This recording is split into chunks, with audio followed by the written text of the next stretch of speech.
Hello friends, welcome to GK craze. Friends, railway के group D exam में बीमारी से संबंधित बहुत सारे सवाल पूछे जा रहे हैं।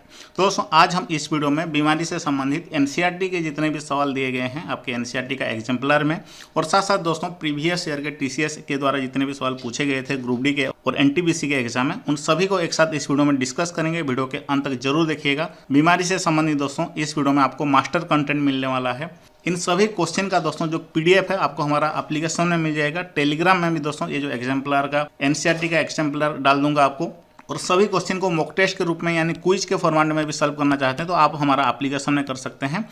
सभी सवाल को दोस्तों वहाँ पे डाल दिया गया है। एनसीईआरटी और प्रीवियस ईयर सब कुछ एक साथ आपको मिल जाएगा। सब मिला करके 200 क्वेश्चन है सिर्फ बीमारी से संबंधित। तो चलिए दोस्तों, पहला सवाल देखते हैं एनसीईआरटी एग्जाम्पलर का। तो निम्नलिखित में से कौन सा विषाणु रोग नहीं है? तो करेक्ट आंसर है ऑप्शन सी, टाइफाइड जो है दोस्तों एक विषाणु रोग नहीं है। ऑप्शन सी इसका सही आंसर होगा। नेक्स्ट दोस्तों है, निम्नलिखित में से कौन सा जीवाणु रोग नहीं है? तो जीवाणु रोग दोस्तों कौन नहीं है? इन्फ्लुएंजा सही आंसर होगा। एक विषाणु रोग है। ऑप्शन डी इसका करेक्ट आंसर है। नेक्स्ट सवाल है, निम्नलिखित में से कौन सा रोग मच्छर से संचरित नहीं होता है? करेक्ट आंसर है ऑप्शन सी, टाइफाइड रोग जो है दोस्तों ये मच्छर से संचरित नहीं होता है। बाकी के जो यहाँ पे हैं डेंगू, मलेरिया, मस्तिष्क ज्वर, ये दोस्तों सारे के सारे मच्छर से संचरित होते हैं। दोस्तों नेक्स्ट सवाल है, निम्नलिखित में से कौन सा रोग जीवाणु द्वारा होता है? तो टाइफाइड दोस्तों होता है जीवाणु द्वारा। साल्मोनेला टाइफी जो कि एक टाइप ऑफ जीवाणु है। नेक्स्ट सवाल है, निम्नलिखित में से कौन सा रोग प्रोटोजोआ प्राणियों द्वारा होता है? तो करेक्ट आंसर क्या होगा? मलेरिया दोस्तों हो जाएगा सही आंसर। इसका ऑप्शन ए करेक्ट आंसर है। दोस्तों नेक्स्ट सवाल है, निम्नलिखित में से कौन सा व्यक्ति के स्वास्थ्य पर दीर्घकालिक प्रभाव डालता है? करेक्ट आंसर है दोस्तों ऑप्शन सी, तंबाकू चबाना। ये दोस्तों व्यक्ति के स्वास्थ्य पर दीर्घकालिक प्रभाव डालता है। नेक्स्ट सवाल, निम्नलिखित में से कौन सा संक्रमित व्यक्ति आपके संपर्क में आने पर आपको बीमार हो सकता है? तो सही आंसर इसका हुआ दोस्तों, छींक से संक्रमित व्यक्ति अगर आपके पास आए तो आपको भी वो बीमारी हो सकता है। नेक्स्ट सवाल है, निम्नलिखित में से किसके द्वारा एड्स नहीं फैल सकता? तो सही आंसर इसका होगा दोस्तों ऑप्शन बी, गले मिलने से दोस्तों एड्स नहीं फैलता है। ऑप्शन बी करेक्ट आंसर है इसका। दोस्तों नेक्स्ट सवाल है क्वेश्चन नंबर 9, प्रति विषाणुक औषधियाँ बनाना प्रति जीवाणुक दवाइयों के बनाने की अपेक्षा अधिक कठिन क्यों होता है? तो विषाणु जनित रोगों का दोस्तों जो औषधियाँ बनाया जाता है, जीवाणु जनित रोगों का जो दवाई बनाया जाता है उससे कठिन होता है, क्योंकि दोस्तों विषाणु में अपनी जैव रासायनिक प्रणाली बहुत कम होती है। ऑप्शन सी इसका करेक्ट आंसर है। नेक्स्ट सवाल है, निम्नलिखित में से कौन सा रोगजनक कालाजार का कारण है? तो इनमें से दोस्तों कालाजार बीमारी का कारण कौन सा है? करेक्ट आंसर है इसका option C, leishmania. Option C इसका सही आंसर होगा। नेक्स्ट सवाल है, यदि आप छोटे से भीड़भाड़ वाले तथा कम हवादार घर में रह रहे हैं तो आपको निम्नलिखित में से कौन सा रोग होने की संभावना हो सकती है? करेक्ट आंसर है ऑप्शन सी, वायुवाहित रोग हो सकती है आपको। ऑप्शन सी इसका सही आंसर होगा। नेक्स्ट सवाल है, निम्नलिखित में से कौन सी बीमारी मच्छर द्वारा नहीं फैलता है? क्वेश्चन नंबर 12, करेक्ट आंसर है ऑप्शन डी, निमोनिया इसका सही आंसर होगा। ये दोस्तों मच्छर द्वारा नहीं फैलता है। नेक्स्ट, निम्नलिखित में से कौन सा व्यक्ति के स्वास्थ्य के लिए प्रमुख नहीं है? तो इनमें से दोस्तों कौन सा एक व्यक्ति का स्वास्थ्य के लिए प्रमुख नहीं है? करेक्ट आंसर है ऑप्शन डी, एक बड़े और सुसज्जित भवन में रहना। नेक्स्ट सवाल है, निम्नलिखित में से गलत कथन चयन कीजिए। तो इसी तरह के सवाल दोस्तों पूछे जा रहे हैं आपके एग्जाम में। तो गलत कथन इनमें से चयन करना है आपको। देखिए सभी को पढ़िए। करेक्ट आंसर है ऑप्शन सी, अम्लीय भोजन खाने के कारण पेप्टिक व्रण यानी अल्सर होता है। तो ये दोस्तों सरासर गलत है। अल्सर दोस्तों किसे कहा जाता है? पेट के अंदर जो घाव होता है उसको कहते हैं। तो अम्लीय भोजन खाने से अल्सर नहीं होता। ओके, ऑप्शन सी इसका सही आंसर होगा। ये गलत कथन है। दोस्तों नेक्स्ट सवाल है क्वेश्चन नंबर 15, हमें अपने वातावरण में मच्छरों के प्रजनन को रोकना चाहिए, क्यों? क्योंकि दोस्तों वो बहुत से बीमारियों के रोगवाहक होते हैं। ऑप्शन बी इसका करेक्ट आंसर है। दोस्तों नेक्स्ट सवाल है क्वेश्चन नंबर 16, आप अपने शहर में पोलियो उन्मूलन कार्यक्रम के बारे में जागरूक हैं। इसके लिए बच्चों का टीकाकरण किया जाता है, क्यों किया जाता है? क्योंकि दोस्तों सही आंसर होगा, ये शरीर में रोग प्रतिरोधकता का उत्पन्न करता है। ऑप्शन सी करेक्ट आंसर है। नेक्स्ट सवाल है, विषाणुओं से हेपेटाइटिस रोग होता है। ये रोग निम्नलिखित में से किस एक द्वारा संचारित होता है? तो करेक्ट आंसर है हेपेटाइटिस दोस्तों जल के द्वारा संचारित होता है। ऑप्शन बी इसका करेक्ट आंसर है। दोस्तों नेक्स्ट सवाल है क्वेश्चन नंबर 18, ये आखिरी एमसीक्यू क्वेश्चन है। वेक्टर की सही परिभाषा कौन सी है, यानी संभाग की सही परिभाषा कौन सी है। ऑप्शन ए इसका करेक्ट आंसर होगा, वह जीव को वेक्टर कहते हैं जो दोस्तों संक्रामक कारकों को एक रोगग्रस्त व्यक्ति से दूसरे व्यक्ति तक ले जाते हैं। तो बाकी ये क्वेश्चन दोस्तों आपको बस पढ़ना है, इसका आंसर भी दिया गया है। तो अब चलिए दोस्तों आपके प्रीवियस ईयर के एनटीपीसी और ग्रुप डी एग्जाम में जो पूछा गया था बीमारी से संबंधित सवाल सभी को डिस्कस करते हैं। एड्स विषाणु क्या विनाश करता है, तो सही आंसर होगा दोस्तों ये लिम्फोसाइट का विनाश करता है। ऑप्शन डी इसका करेक्ट आंसर होगा। सभी क्वेश्चन का डिटेल्स दोस्तों इसी पीडीएफ में ही आपको मिल जाएगा, बस यहाँ पे हम रिवीजन कर रहे हैं इसलिए सभी क्वेश्चन को डिटेल्स में नहीं पढ़ेंगे। नेक्स्ट सवाल है मधुमेह दोस्तों कैसे होता है, तो मधुमेह बीमारी जो है दोस्तों कैसे होता है, ऑप्शन बी इसका सही आंसर होगा, इंसुलिन की कमी से होता है। नेक्स्ट सवाल है लौह तत्वों की कमी से कौन सा रोग होता है, तो आयरन डेफिशिएंसी से कौन सा बीमारी होता है।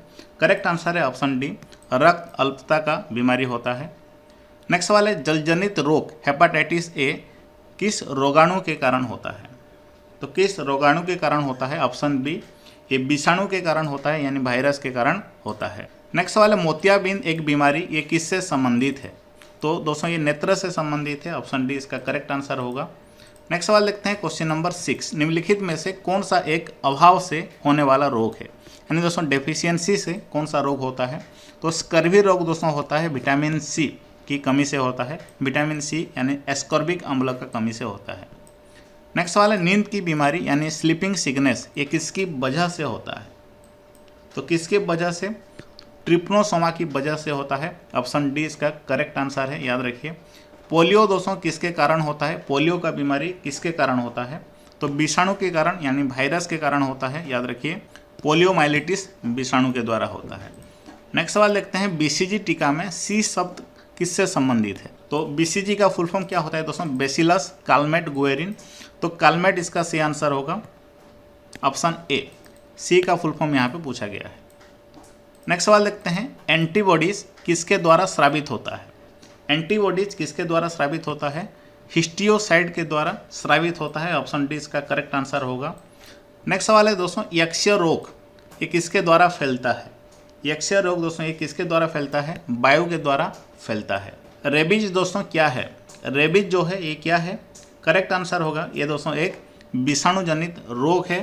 नेक्स्ट सवाल है पेनिसिलिन की खोज किसने की थी, ये सवाल बार बार प्रीवियस ईयर एग्जाम में पूछा गया था। इसका सही आंसर है दोस्तों ऑप्शन सी, ये सर अलेक्जेंडर के द्वारा खोज की गई थी पेनिसिलिन।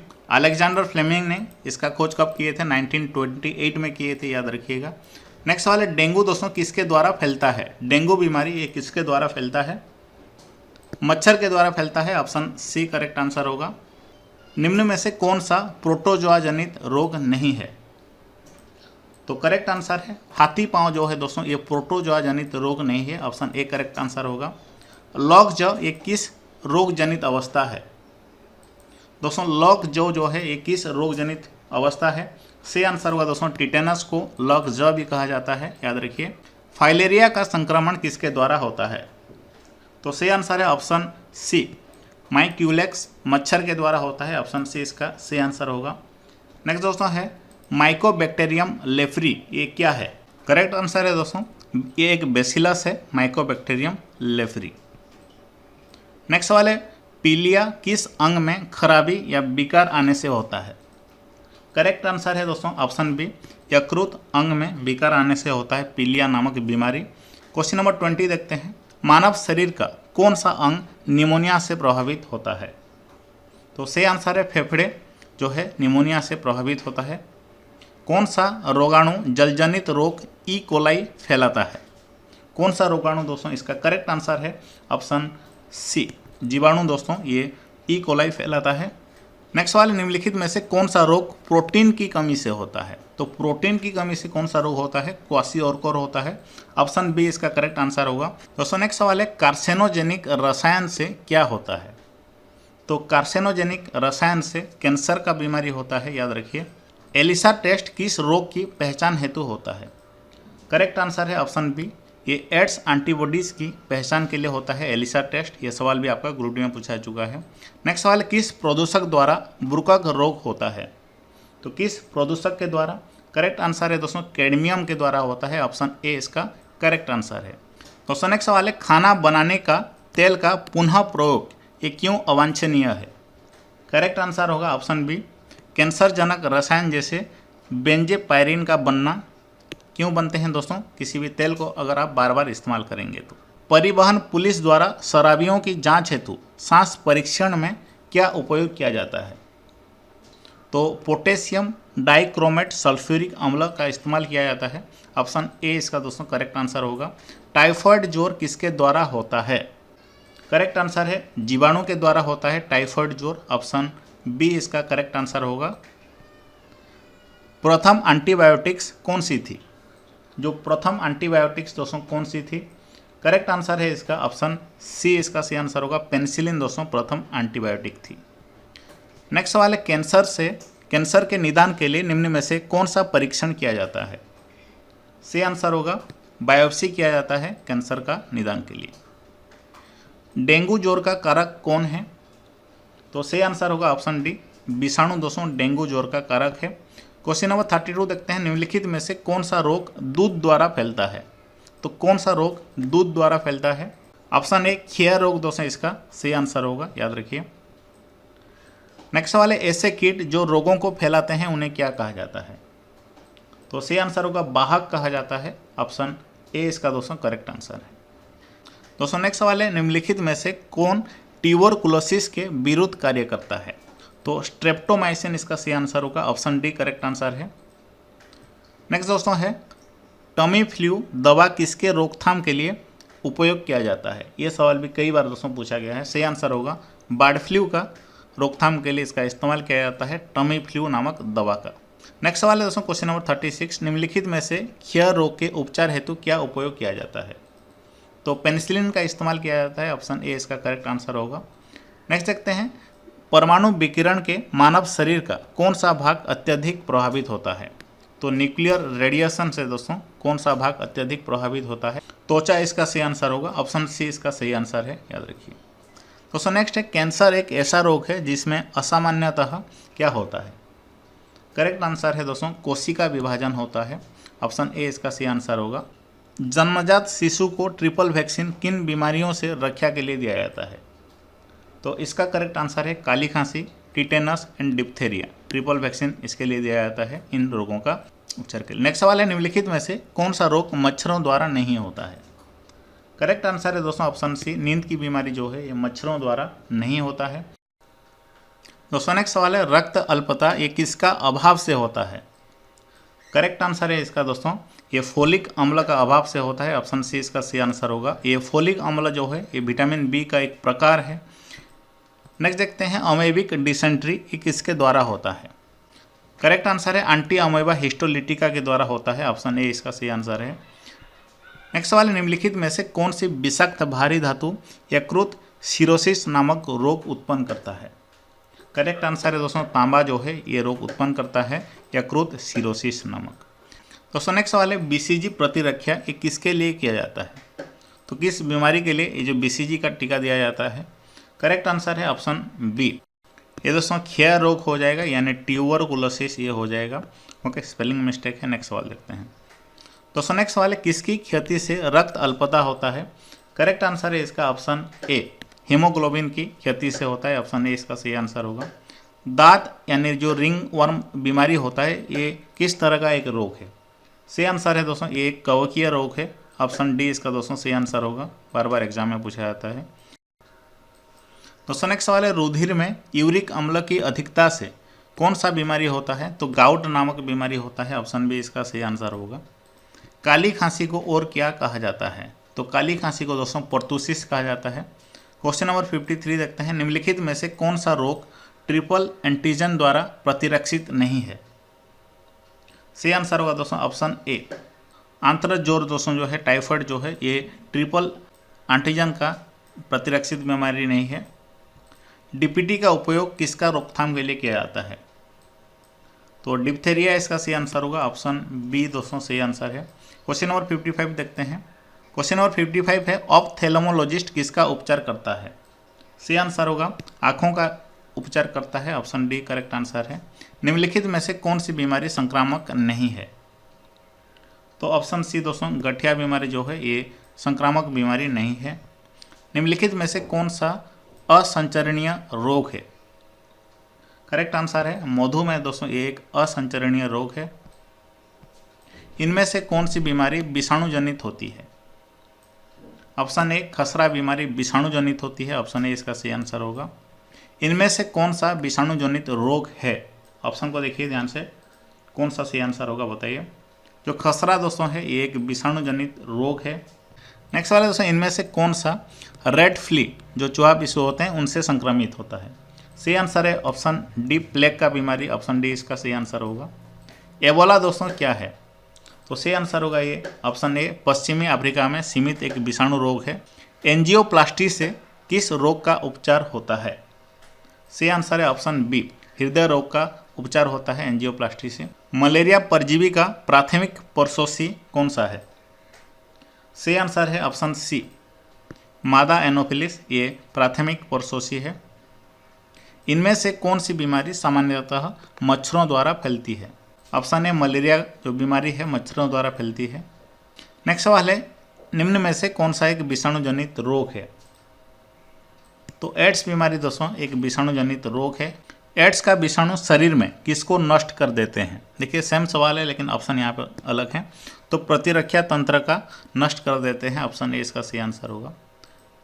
निम्न में से कौन सा एक यौन संचरित जानलेवा बीमारी है? तो एड्स बीमारी इसका सही आंसर होगा। पीलिया दोस्तों किससे संबंधित रोग है? यकृत से संबंधित रोग है, ऑप्शन सी इसका सही आंसर होगा। दोस्तों नेक्स्ट सवाल है, ल्यूकोडर्मा की बीमारी ये कहाँ का बीमारी होती है? सही आंसर होगा ऑप्शन बी ये त्वचा की बीमारी होती है, याद रखिए। भ्रूण के मस्तिष्क को नुकसान पहुंचाने वाला जिका वायरस ये किसके द्वारा वहन होता है? सही आंसर है दोस्तों मच्छर के द्वारा वहन होता है। दोस्तों नेक्स्ट सवाल, निम्न में से कौन सा रोग वायुजनित संक्रमण के कारण नहीं होता है? ऑप्शन डी हेपेटाइटिस बी दोस्तों ये नहीं होता है। कॉन्टैक्ट लेंस दोस्तों सामान्यतः किससे बनते हैं? सही आंसर होगा हाइड्रोजेल से बनते हैं, ऑप्शन बी इसका सही आंसर होगा। दोस्तों नेक्स्ट सवाल है, शरीर में अगर कैल्शियम ऑक्सैलेट बहुत ज़्यादा मात्रा में होता है तो क्या उससे बनता है? तो सही आंसर होगा दोस्तों पथरी बनता है, जो स्टोन बनता है हमारे शरीर में इसके लिए। कुष्ठ रोग यानी लेप्रोसी का जो बीमारी है इसको और किस नाम से जाना जाता है? सही आंसर होगा दोस्तों ऑप्शन बी हैंसेन रोग भी दोस्तों इसको कहा जाता है। तो इसी तरह के दोस्तों पूरे हमारा एप्लीकेशन में आपको 200 सवाल मिल जाएंगे। यहाँ पे हम 80 क्वेश्चन डिस्कस किए और एनसीईआरटी के 20 क्वेश्चन डिस्कस किए थे, तो 100 क्वेश्चन हो गए। तो सभी क्वेश्चन को हमारा एप्लीकेशन में जाकर के एक बार प्रैक्टिस कर लीजिए। इस वीडियो का डिस्क्रिप्शन बॉक्स में दोस्तों लिंक है, अभी तुरंत ही डाउनलोड कर लीजिए।